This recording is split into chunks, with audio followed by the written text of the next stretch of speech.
Welcome to the Up Next AI podcast. It's Tuesday, May 26, 2026, and here's what matters in AI today. Our lead story comes from Latent Space, which argues that all model labs are now becoming agent labs. The core idea is simple. The model alone is no longer the whole product. More of the value is moving into the harness around it. Workflow, memory, tools, interface, orchestration, and economics. The write-up ties that argument to a series of signals across the market.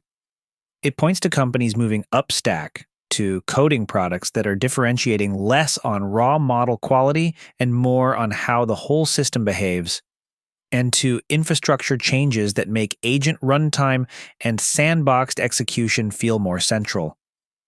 It also highlights the economics behind that shift. In the piece, artificial analysis pricing figures cited for DeepSeek V4 Pro come in at 43.5 cents per million input tokens, 87 cents per million output tokens, 0.36 cents per million cached input tokens, and an estimated blended cost of about 18 cents per million. Those numbers matter because when model access gets cheaper, the competitive question shifts even faster toward what you can build around the model.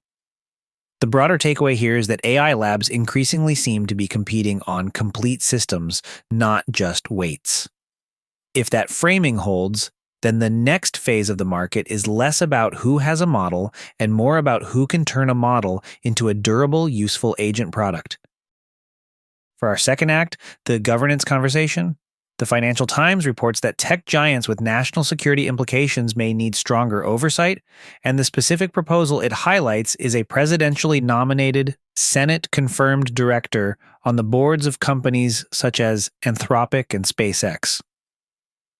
This is notable not because it reflects settled policy, it doesn't, but because it shows how quickly the AI conversation is moving from product capability to governance structure. Once frontier AI firms are discussed in the same frame as national security infrastructure, the debate changes. The question is no longer just what these systems can do. It becomes who supervises the organizations building them and by what mechanism. The FT's framing is board level and institutional, not just regulatory in the abstract. And that's what makes it worth watching. We're starting to see a shift from general calls for guardrails to much more concrete ideas about how oversight would actually be embedded inside strategically important companies. Now to the research section. A new paper on arXiv introduces WSADBench, a benchmark for weakly supervised anomaly detection. In plain English, this is about finding unusual or problematic cases when your labels are limited, rough, or partly wrong, which is much closer to how real-world data often looks. The researchers say work in this area has split into three separate buckets: incomplete supervision, inexact supervision, and inaccurate supervision. Their argument is that these lines of research have mostly been studied in isolation, which makes it hard to compare methods fairly or understand what really transfers across settings. So, they built a unified benchmark. According to the paper, WSADBench evaluates 36 algorithms across 4 modalities and draws on more than 700,000 experiments. That scale lets the authors test what happens as label quantity, granularity, and quality all change. Their main findings are practical. First, the different weak supervision settings are more related than the field often assumes. Second, specialized anomaly detection methods seem to shine mainly when labels are extremely scarce. But as supervision increases, or in out-of-distribution settings, tabular foundation models and more general classification methods can overtake them. Third, unlabeled data does not help consistently. Label refinement often matters more. And fourth, models react differently depending on the kind of label noise they see.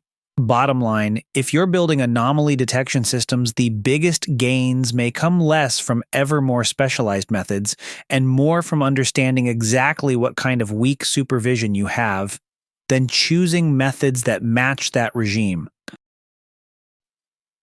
Are you building apps with voice? Elevate your app's voice capabilities with 11 Labs.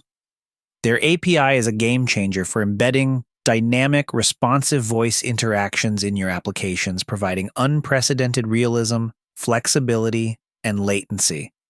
In fact, you're listening to one of their voices right now. If you are a developer looking to elevate user experience with natural voice interfaces, this is your solution. Visit upnext.fm/11 to check out their latest offerings.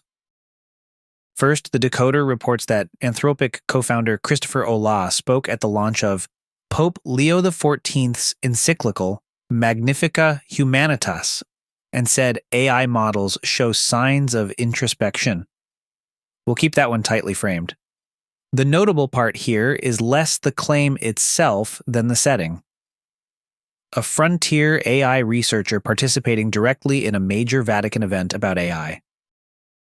Related to that, Ars Technica reports that Pope Leo said AI must be disarmed, and that he referenced Gandalf while calling for what the piece describes as artisans of hope. It's a striking rhetorical choice, but the substance is more important. The Pope is placing AI inside a moral and political argument about domination, exclusion, and the common good. And finally, OpenAI announced a strategic content partnership with Grupo Folha and Grupo UOL. According to OpenAI, the deal is meant to bring trusted Brazilian journalism into ChatGPT with attribution and transparency. It's another sign that major AI platforms are continuing to build publisher relationships market by market, and in this case, specifically in Brazil. Before we wrap up, a quick note. This podcast is generated with the assistance of AI and is intended for informational purposes only. All referenced articles, research, and commentary remain the property of their original authors and publishers.